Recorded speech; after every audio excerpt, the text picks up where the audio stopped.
Today I'm joined by Aly Young. Aly is the owner of Aly Young Law and specialises in helping business owners exit through sale. So welcome, Aly.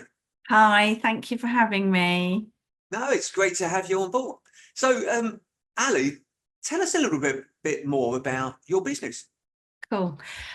So yeah, my business is me at the moment, really. The name gives that away, doesn't it? So my story, my journey was, I started off as a corporate lawyer back in the 90s in London, hated it.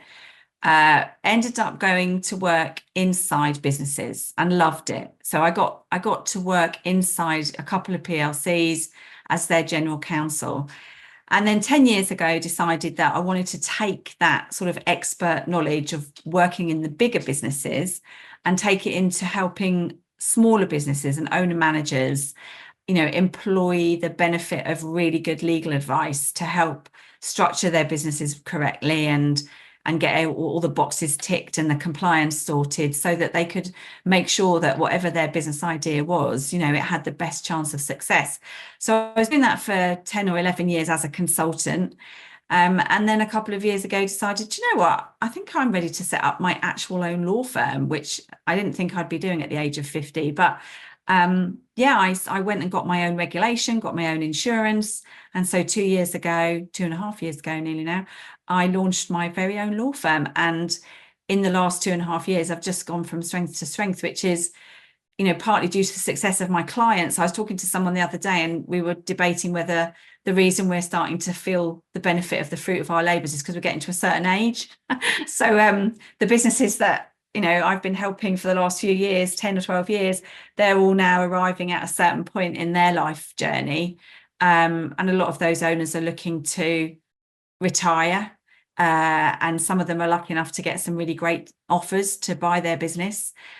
So we've become more and more specialist in that area and focused on those deals, which is fabulous because they're lovely and they're really, they're really exciting. They're hard work, but going on that journey with your client and getting that lovely pot of gold at the end is just fabulous. But also we still feel very strongly that we want to keep working with those businesses that are, only just starting out. It's part of our giving back and part of our sort of responsibility to educate, those people are at the other end of the journey, and they probably can't afford, the likes of us one-to-one advice, because as you start out, you don't have the budget for lawyers to help you with all this stuff. So yeah, very glad to come on, the show that you're doing and the work that you're doing, to share as much information as possible with people about the pitfalls and mistakes that you can make that can scupper your business before it's even had time to,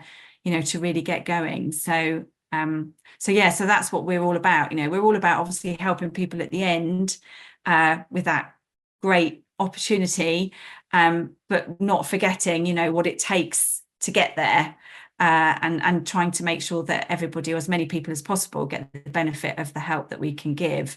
To put all your ducks in a row.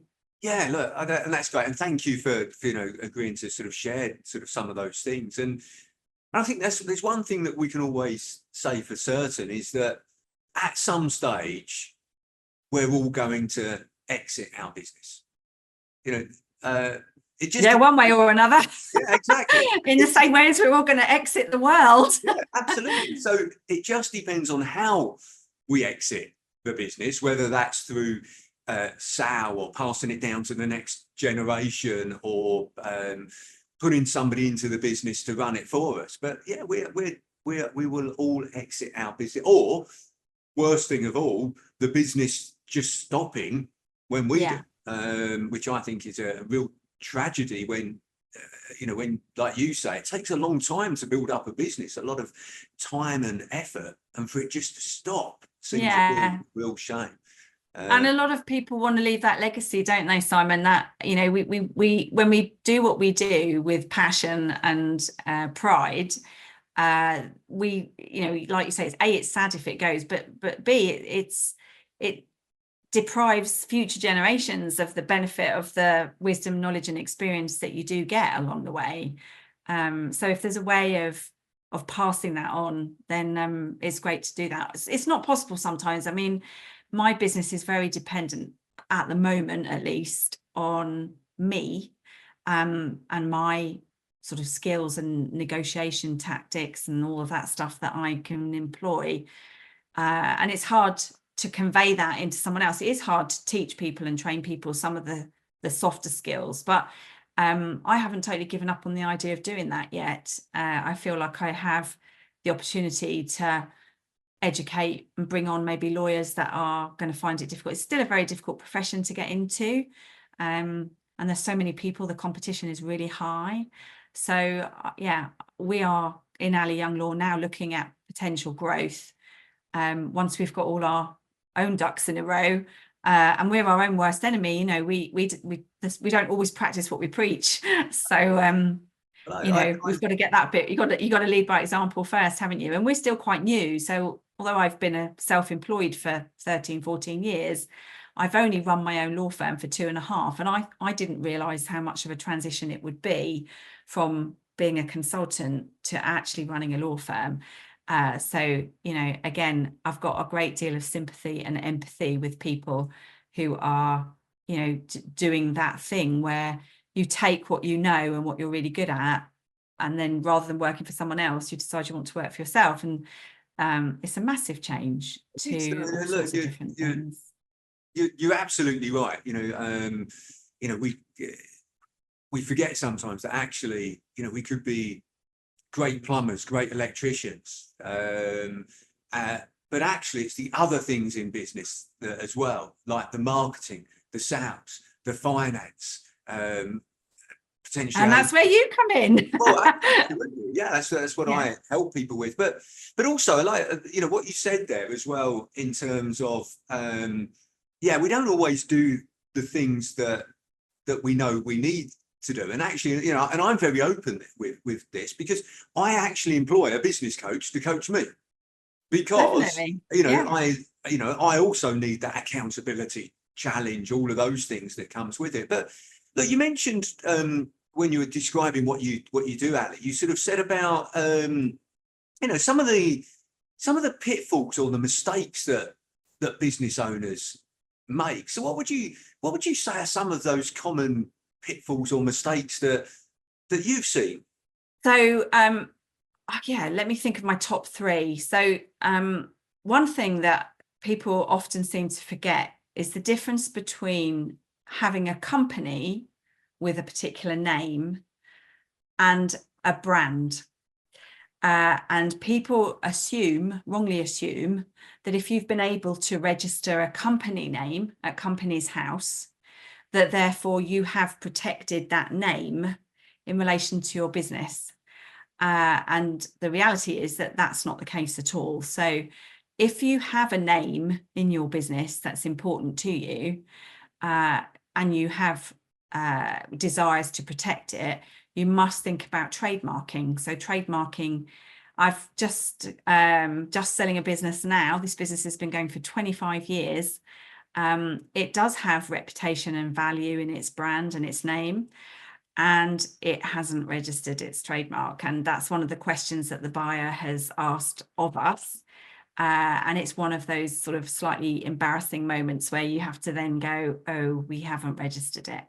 And it doesn't mean that it's completely unprotected, because you can use the law of copyright to protect names and logos and stuff like that. But it's much, much harder to enforce copyright than it is to just register a trademark. And the process to register a trademark's dead easy. You just go on the IPO website. You don't need the likes of me to do it. I mean, we do offer that service, but, you know, frankly, most people could probably do it themselves if they've got the time to do it. And the time to do it is probably at the beginning, before you've actually built up the goodwill in it, because later on, A, you'll be too busy, and B, you know, it might be too late because somebody might have already decided that you're worth copying.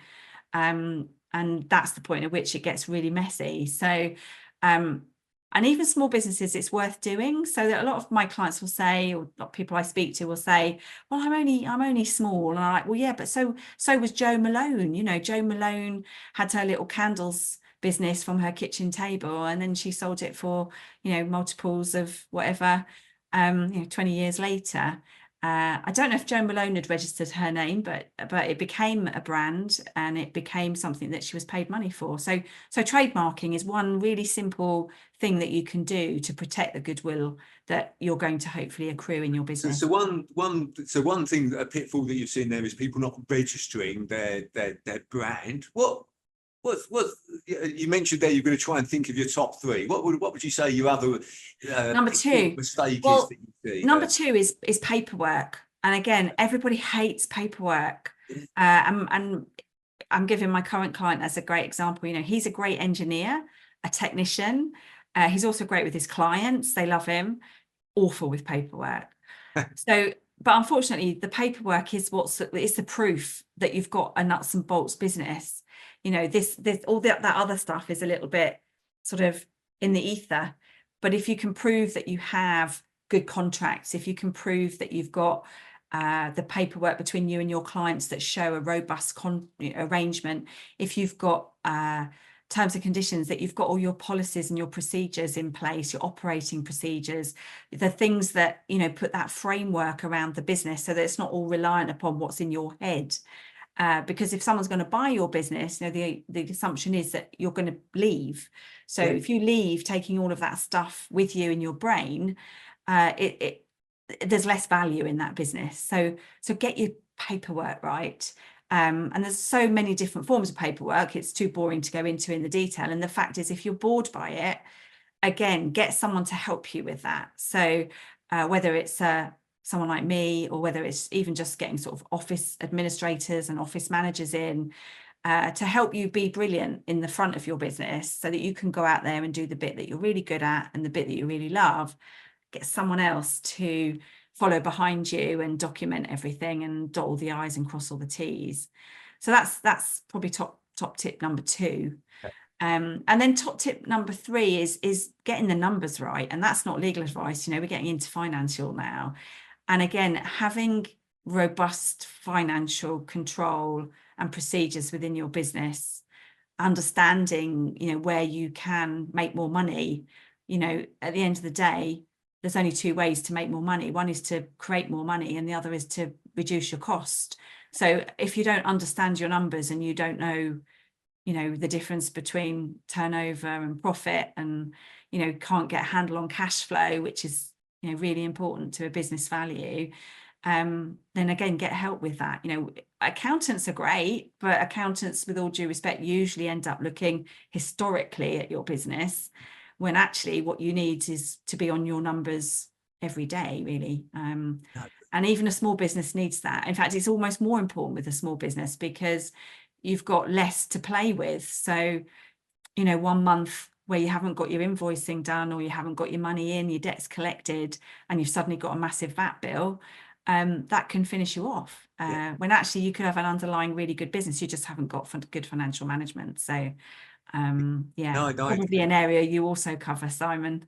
Yeah, no, look, all of these, I love those top three that you've mentioned there. Is make sure your brand is protected, make sure you've got your paperwork in order.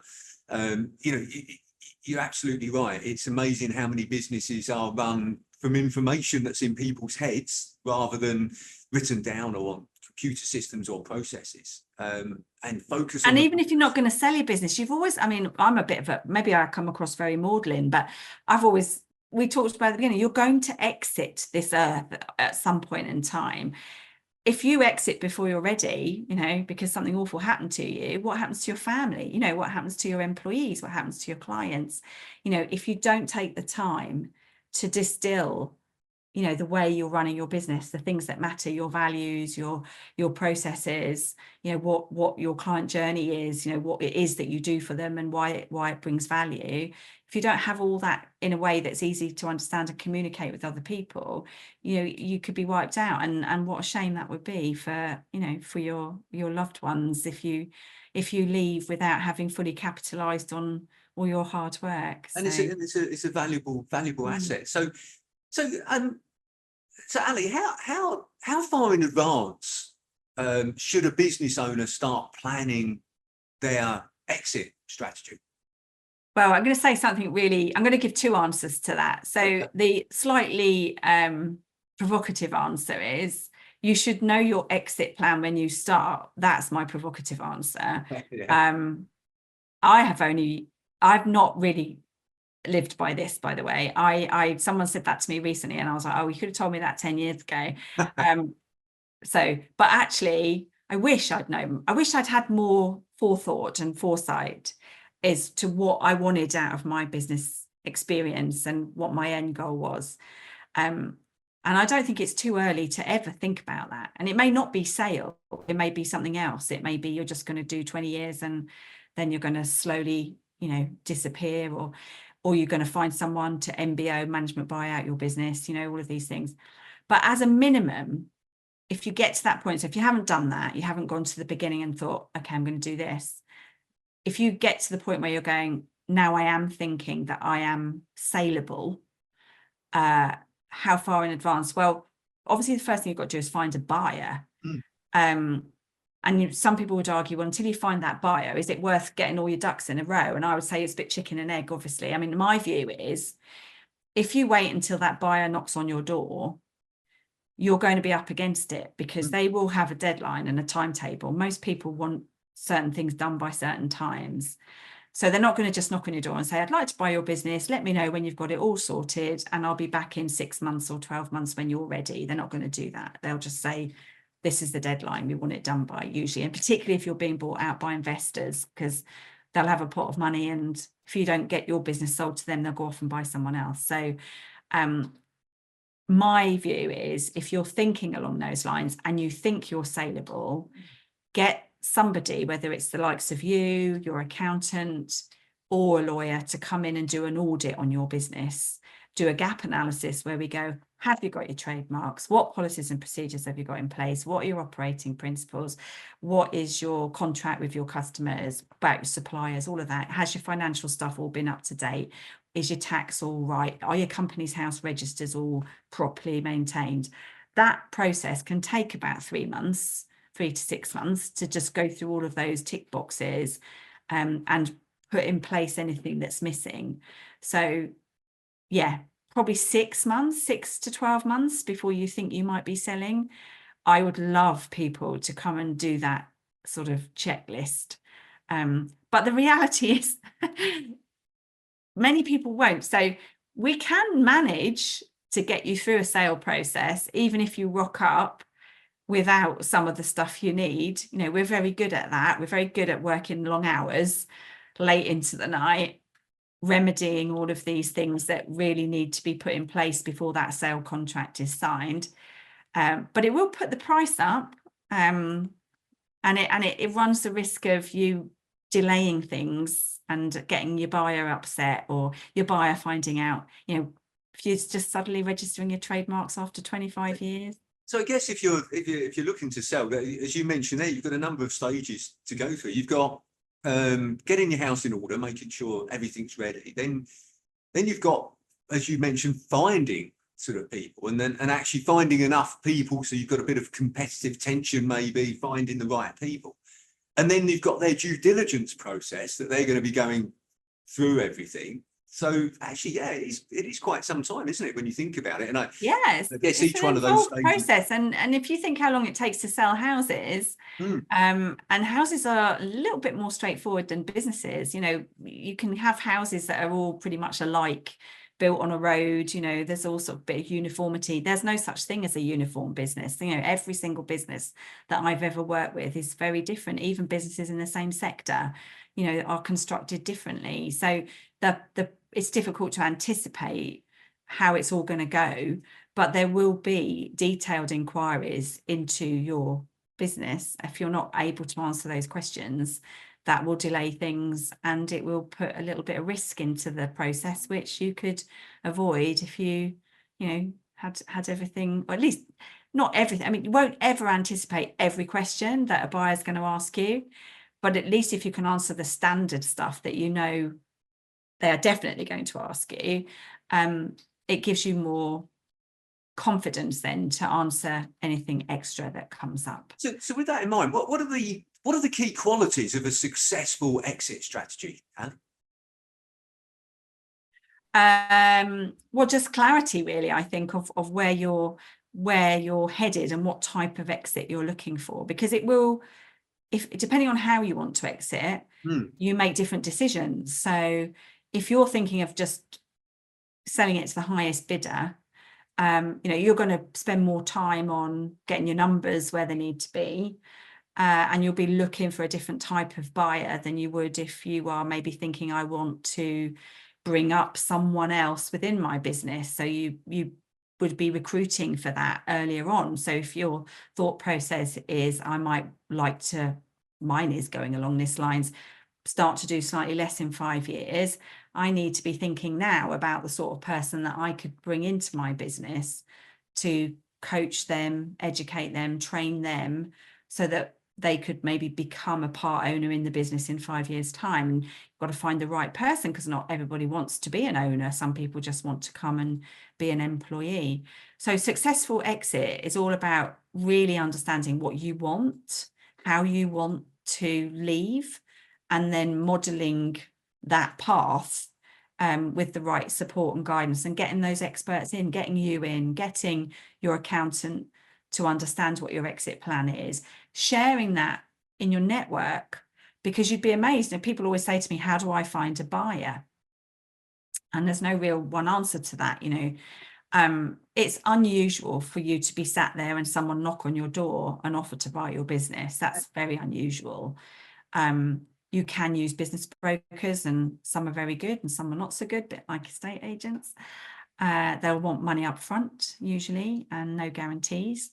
But also talking within the community will sometimes mean you come across somebody who's potentially interested. Very difficult, that, because obviously you're then going into your market potentially, or your supply chain, indicating that you might be willing to leave, and that can cause ripples, because people can get nervous if they think that the owner's on the way out, sort of thing. So whatever you're doing, take advice from people who've walked that path before, who can guide you on how best to manage those situations. Yeah, and there's some, I can't remember what they are off the top of my head now, but there's some very interesting statistics that I read recently about, it's a really high percentage of businesses that are actually sold to somebody that the seller doesn't actually know. Okay, yeah. So they're actually sold to people that the seller doesn't know. But the other interesting percentage is that it's a very high percentage of businesses that are sold to people that actually weren't interested in making an acquisition at that time.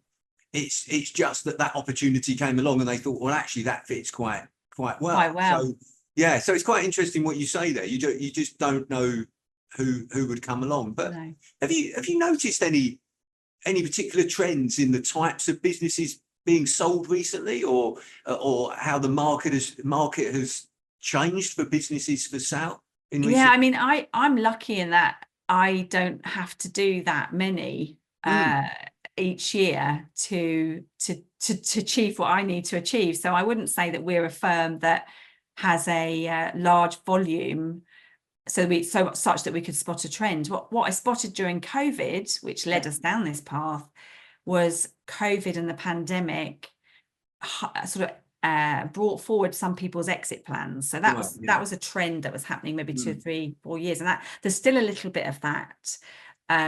Still a little bit of people who took the opportunity of COVID to get their house in order, think more about their life. It was a bit of a thought-provoking moment in time where people went, what do I want out of the next 10 years?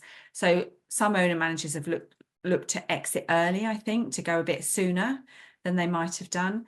In terms of sectors, we have seen a lot of family businesses being acquired by private equity. That's something that we've had over the last 12 months. And by PLCs, so big, larger PLCs coming along and acquiring sort of very specialist, very niche family businesses. Because sometimes what you find in the bigger companies, as they're generalists, they become too generalist, and then they find this little competitor who's become very, very good at what they do, and then they'll decide to take that person out of the market by making them an offer they can't refuse. So So that's something we've seen a bit of in the last 12 months. And I think what I'd also be interested in doing, and again, we're on a journey, we're all on a journey, is we're now looking at how we could market more within maybe certain sectors where we know there's real growth.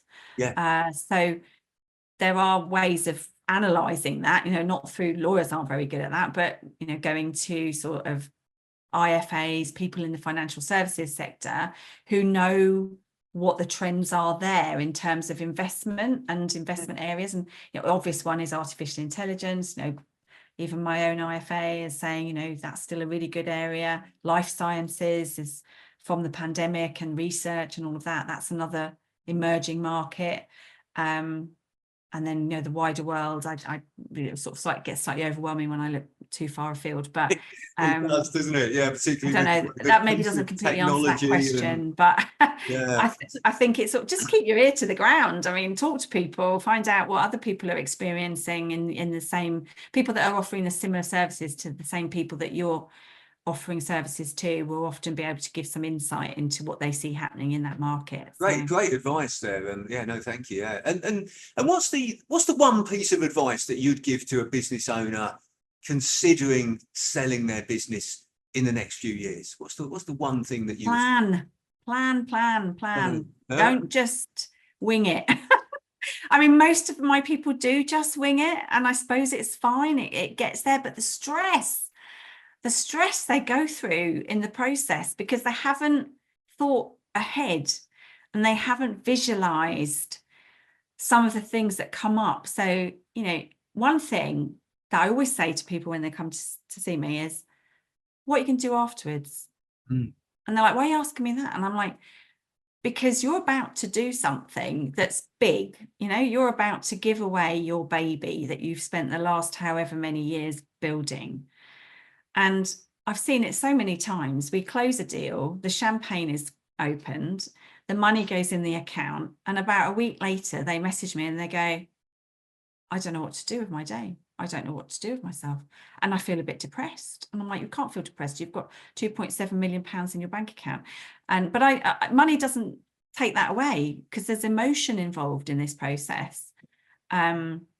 And everyone's got their eye on that last day of the deal, and nobody's thinking beyond that. So planning, not just planning for the deal, but then plan for afterwards as well, because you don't want that big void at the end where you're just twiddling your thumbs and you've lost a bit of purpose and you don't know what to do next. So I mean, that's how you're dealing with at the moment. I think you said the business has been around for 25 years, person been running it for 25 years. That's going to be a real change when that's sort of sold. So there's it's that emotional side as well as the economic and legal and all those. It's the emotional thing. So prepare yourself for the emotional roller coaster, which you'll go on, because it is a real.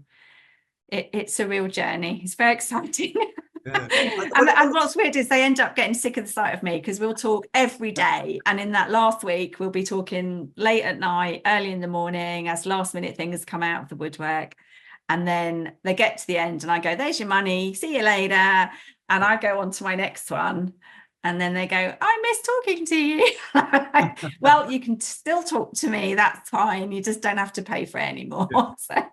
Well, actually, it reminds me of something when I was researching about you and before this interview, and something I loved that I read about you, which was you say, on hand with a caring shoulder, a suit of armour when needed, and a big bottle of champagne. And a hug and a box of tissues, definitely, because that's also part of it. And I've seen very big, strong people who are, real Rottweilers, get very, very emotional and upset. So, we're really good at making sure that we can handle all of that. Nothing scares us, You can shout at us and scream at us, or bang the table, or dissolve into floods of tears.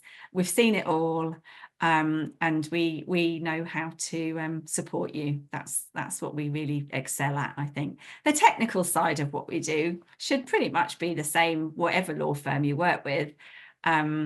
But, you know, one, you'll get supported, and two, you have some fun, because we make it quite lighthearted wherever we can, because otherwise there's sort of the intensity of it can all just be a bit too much. So Well, yeah. I've even seen fights in boardrooms with negotiating on deals and that sort of thing. So I'm glad you keep the fun side of it. But Yeah. look, there's one question, Ali, here that I like to ask everybody that's kind enough to join this sort of podcast is, what is the best advice that you would give to an 18-year-old you? Oh. Oh, I could get emotional talking about that. Isn't it funny? Because 18, if I'd known some of the things that were around the corner, or it's, I don't know whether I would have made the same decisions. I think the advice I give young people, and I suppose therefore I wish I'd had myself, was take time before you make decisions about this whole what to do with your life thing. What are you going to do? What are you going to be? I was an academic high achiever, and that was the question that was, repeatedly put to me at 16, 17, 18 years old. And I said lawyer one day, and everybody was really happy. And I went, okay, I guess that's what I've got to do again. And there were times over the last 30 years where I've wondered if I made the right decision. And I wish I'd maybe spent a little bit more time exploring the world of work, but also myself, and getting to know myself a bit better about the things that I was good at, the things, admitting things I didn't like, having the freedom to go, I don't really like that. And that not being a bad thing, that's okay that you don't like doing that, because someone else does like doing that. And you should do what you like to do, instead of trying to shoehorn yourself into a particular job or profession. Just explore more, explore yourself, and explore the world of work. Whether I would have ended up doing what I'm doing now, I don't know. You can't rerun it all, can you, to see what changes you would have made? But I think young people these days are better at that than we were. I think they're encouraged now to be more self-aware. We're a little bit more mindful of mental health and pressures that come with certain decisions. So yeah, take some time, don't be in a hurry, it will all be all right, everything will work out. And it's really sad, but you really need to be happy doing whatever you're going to do when you're 18 and onwards, because you're going to do what you do for a long time. But equally, you can do something else, so you can start somewhere else. And so that's a very long answer, but yeah, no, I like it. there's something there for everybody. There's a lot in that to pick up on, and a lot. Like, look, one of the reasons I asked that is I've got an 18-year-old daughter, so I love to pass on the things that people say to her and share them with her. So thank you for sharing those bits of advice that you have there. So Ali, I really appreciate you taking the time to speak with me today and sharing more about your business, and also your journey, and also some tips and ideas about exiting and selling businesses. So thank you very much. My pleasure.